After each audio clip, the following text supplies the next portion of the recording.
I am a full-time service provider and business coach who almost soft life myself right out of business. And what I'm going to talk about on today's lunch break is exactly what I did to get back into the rhythm of being a full-time service provider and business coach, the mistakes that I made, but more importantly, how I was able to fix it. I'm Kim McCarter, the creator of Self-Made Success System, where I help service providers, coaches, and consultants understand how to integrate their life and business so that way they can increase their clients, increase their cash flow within 6 months without feeling scattered and all over the place and marketing less than 5 hours per week. And this is really one of those super vulnerable lives because even though I often talk about like, hey, these are the mistakes I made and these are how I fix it, I sometimes try to keep a lot of things close to the vest. And one of the things that I realized over the last couple of weeks is being able to share this story is not just freeing and healing for me, because I've been sharing it with friends, I've been sharing it with clients, I've been sharing it on email, and so many people were, I don't want to say healed because it's not my job to heal, but so many people were actually able to find a sense of relief in what I shared. Because a lot of times the things that make us feel the most vulnerable, the things that make us get into our heads wondering why we can't figure it out, we often think that we're going through alone because not enough people are talking about it. So I feel like just starting this conversation and having this conversation with you, if you've ever felt alone in this space, you'll realize you're not. And even if I am someone that you may have followed in business, I've been online since about 2012, and you're like, oh my gosh, if Kim is going through this, I don't feel so bad, then I'm excited to be able to hold that space for you.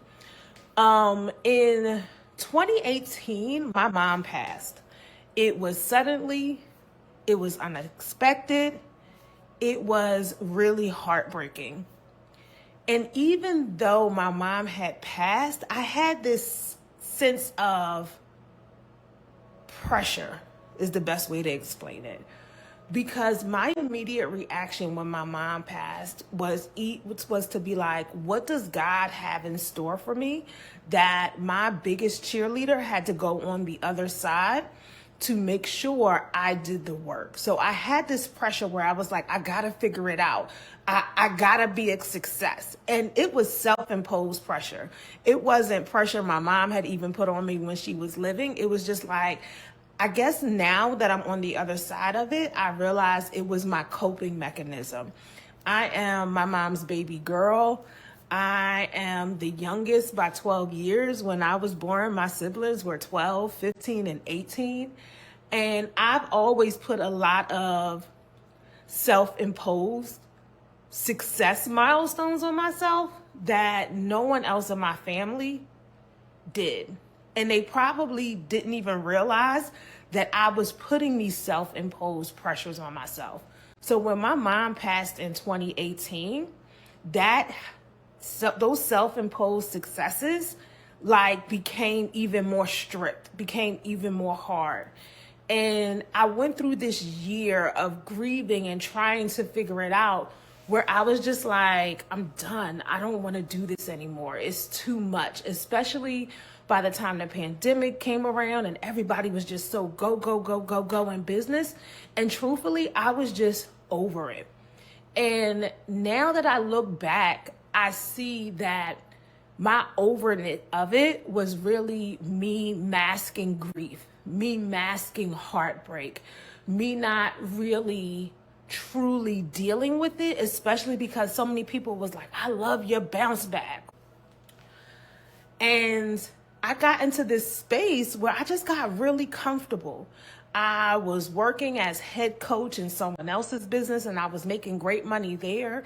I was running my mastermind with limited clients. So life just felt good. And because life felt good, I was traveling, I was doing the work. I was kind of just coasting and skating.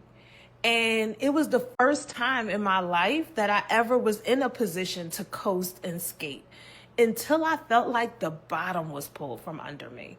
Because I was so coasting and skating, I wasn't doing the things that I would normally do to keep my business alive. Meaning I wasn't doing content. I wasn't doing lead generation. I was in my soft girl era. And I unapologetically loved that for me and everything that I was doing. But then when businesses in the online education space started to spiral out of control to the point where they weren't making the millions of dollars that they were making during the pandemic, and businesses had to restructure, I found myself out of that job. And because I found myself out of that job, I immediately just said, well, I know marketing, I know sales, I'll just get back to what I was doing. But the way that I used to do it in the past just didn't feel well for me in this new version of who I was. The market had changed, yes, but I had kept up with the heartbeat of the market.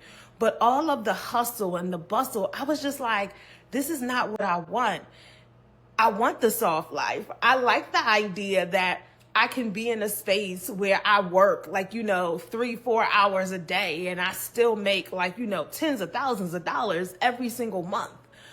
And I want to continue that journey. And yes, I have these big goals, but all of my goals are not tied to the online space. I want to use the online space to be the sponsor of all of these things that I want to do offline, like buying out the block and becoming a real estate investor and having some type of businesses in local communities and things like that.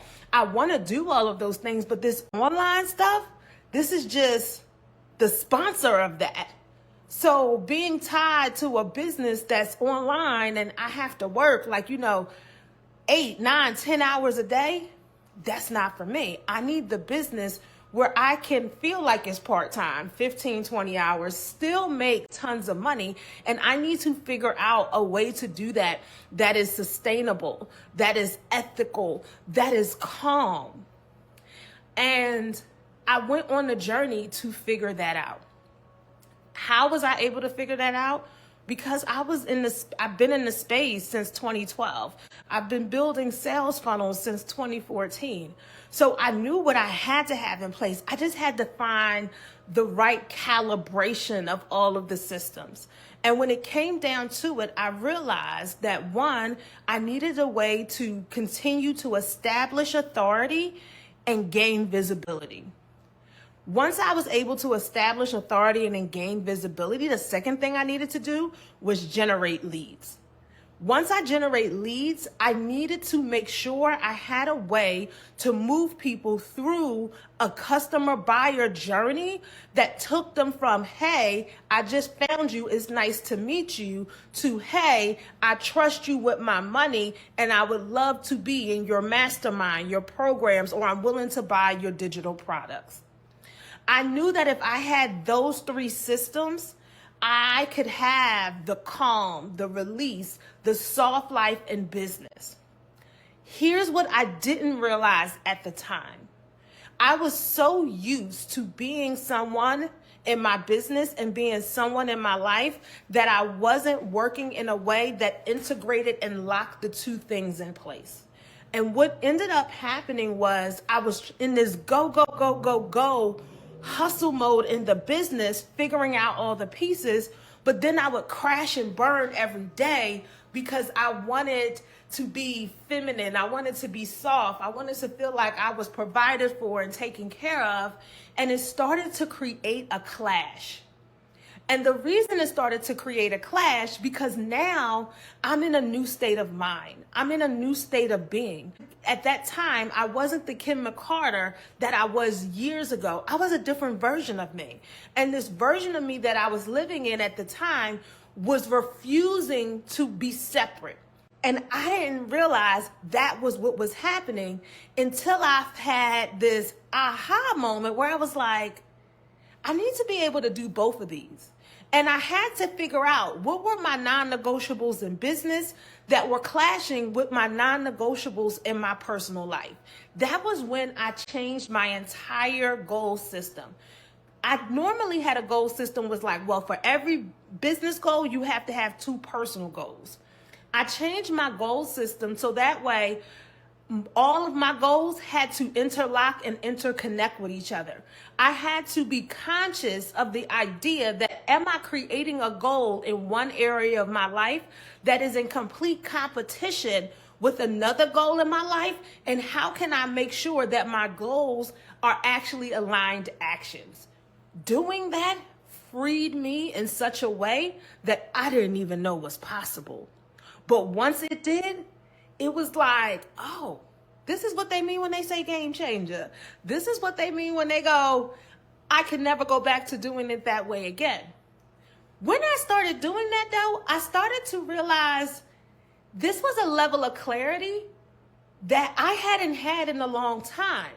And it was clarity because I got to be fun to be in business again. It got to be fun to be the Kim Carter that shows up online, because the Kim Carter that shows up online was the Kim Carter that shows up in real life.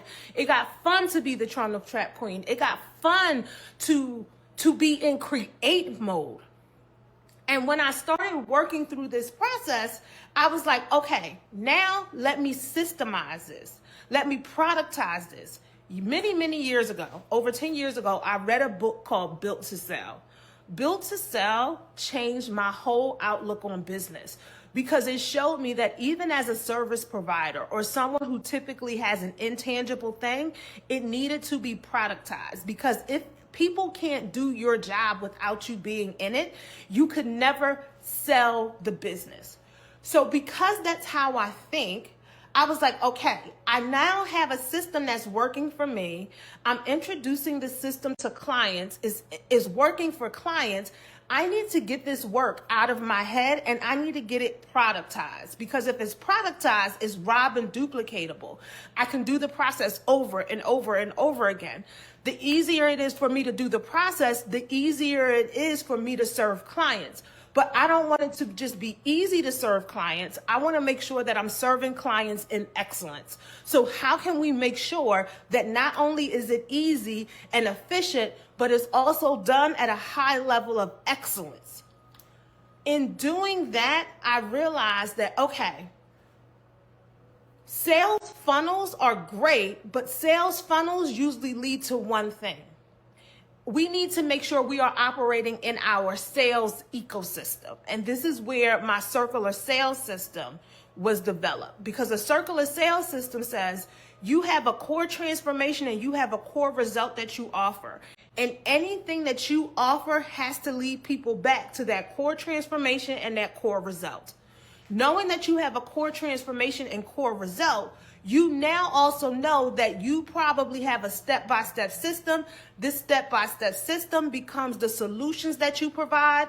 If you know the solutions that you provide, you know the problem that each of these solutions fix. If you know the solutions that they fix, then obviously your job is to help people identify why these steps are not working for them. And in identifying why the steps aren't working, what you're really uncovering is the blind spots that you address through your work.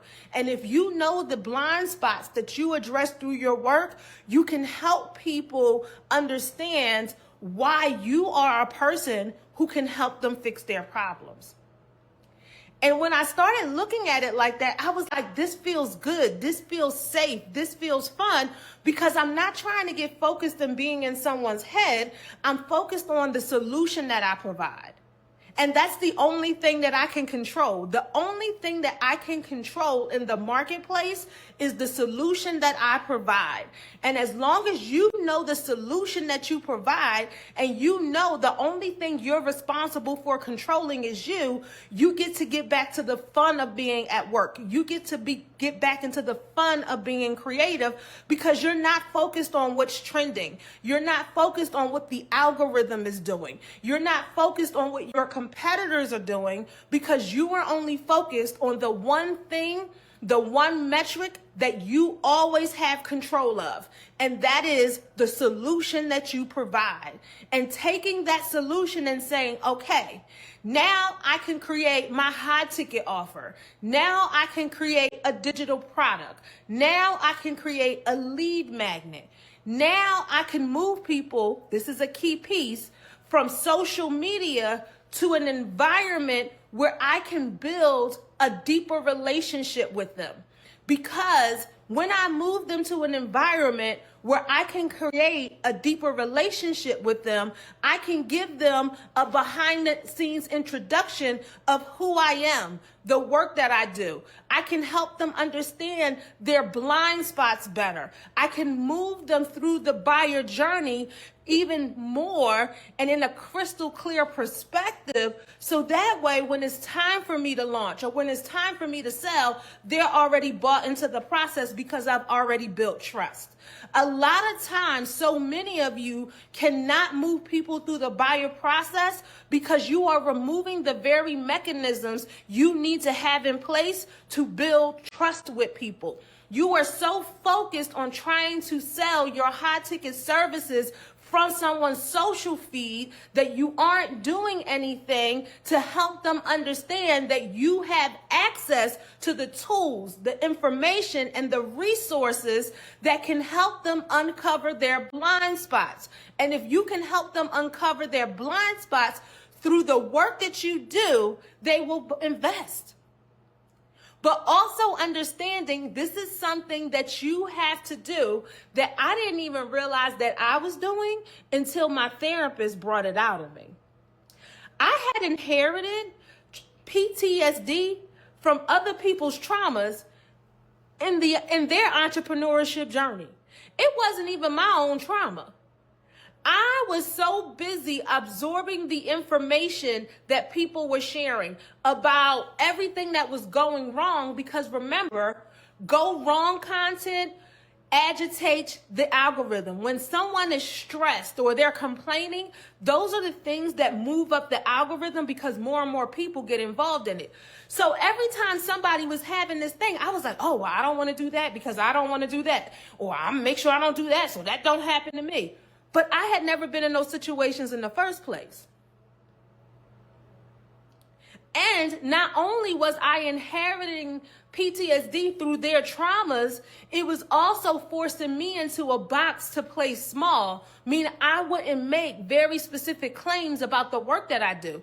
For instance, I know that the work that I do, and I've done over 10 years, makes it easy, calm, and consistent for my clients to earn between $10,000 and $30,000 per month. I know that I feel like consistent in my definition is that they've earned between $10,000 and $30,000 a month for 4 months or more.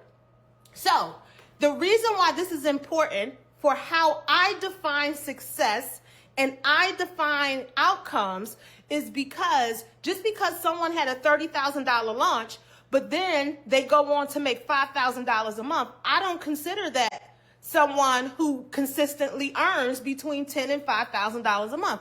You had a $30,000 launch. That's great. We don't want to downplay that, but can you duplicate the process? Because if you can't duplicate the process, even though you had a win, it wasn't consistent. Like, I'll be honest with you. I have a client who went on to have a 6-figure launch in less than 8 weeks working with me. However, she couldn't duplicate the process. However, she got to a place in her business where not only could she not duplicate the process, but when she went to go on and launch again, you may consider it a flop. Why did that happen? Because we get comfortable.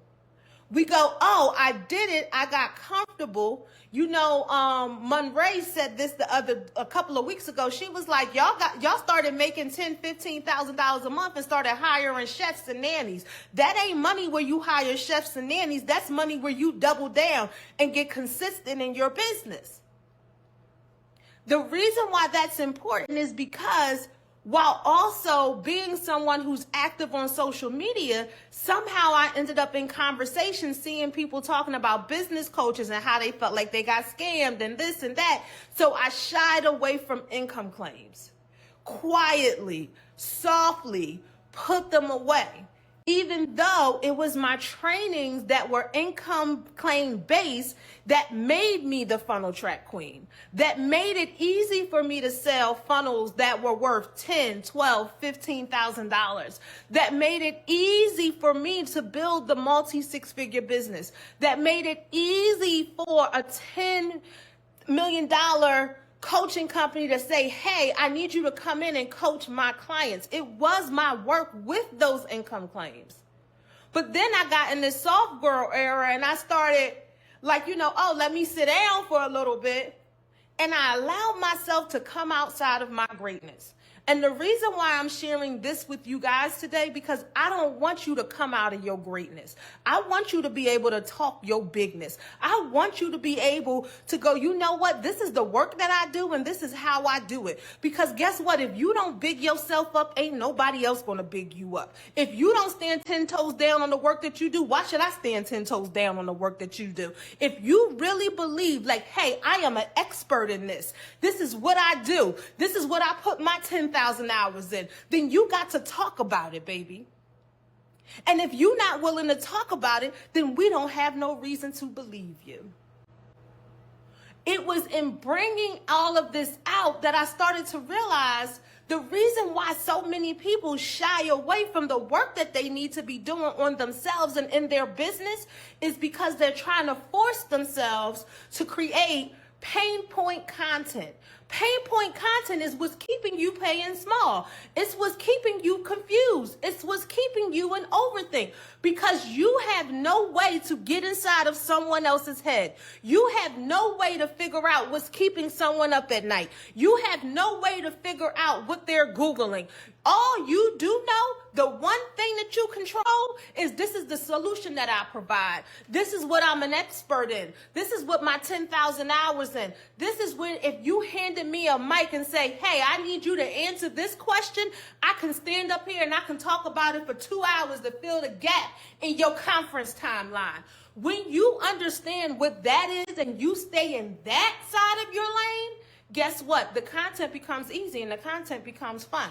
When it got fun for me to make content again, I realized it's because I didn't care what people were thinking. I didn't care what their pain points were. What I cared about is, hey, I know that these are the solutions that I provide and these solutions solve these problems. And guess what? Because I'm talking about the problem, I'm naturally talking to the people who are searching for the answer. The people who are searching for the answer are the people who are coming with cash in hand. They're the people who are coming with credit on their cards. They're the people who are like, I'm willing to make an investment for this because this is the solution I'm looking for to the answers to my question. I'm not wondering what their question is. I'm not trying to go on Curo and Reddit and figure it out because I don't care. What I care about is the thing that I can control. This is the mindset shift that you have to make. And this is not about being in your ego. This is really about saying, guess what? The only thing I can control is me. And when I get there and I understand that, there is a shift and there is an unlock that takes place. And when that shift and that unlock takes place, you go, okay, wait, you know what? This makes a lot of sense. Was I always the person that understood that? Actually, no. Because I was doing the same things that so many of you were doing. You want to know how I figured it out? I figured it out because I made a time investment to make sure that my life and business were integrated. And when I made that time investment to make sure my life and business was integrated, certain things started happening in my life. And it wasn't until someone said, I need the business version of you, that I started to go, well, ain't that who I am every day? And I realized it wasn't. Wait, hold up. Yeah. It was a shift. It was an unlock. It changed everything. Our lunch break is almost over. But here's what I want you to do. I want you to look at the goals that you are creating for your life, and I want you to look at the goals that you are creating for your business. And when you look at those goals, I then want you to think about what do I need to do in order to make these goals happen in my life? And then when I look at my business goals, what are the things that I need to physically do in order to make these changes happen? When you look at the actions that you need to take in order to reach your life goals and in order to reach your business goals, I want you to look for the clash of information. The clash of information are the goals that counteract each other. When you can see the goals that are counteracting each other, you then go, oh, this is misalignment. This is self-sabotage. I need to fix this. I need to make sure that every action I take for my life goals matches every action that I take for my business goals. I need to make sure that every action I take in my business goals helps every action that I take in my life goals. If they don't help each other, they don't belong. All right? That's your work for today. I'll see you on another episode of The Lunch Break.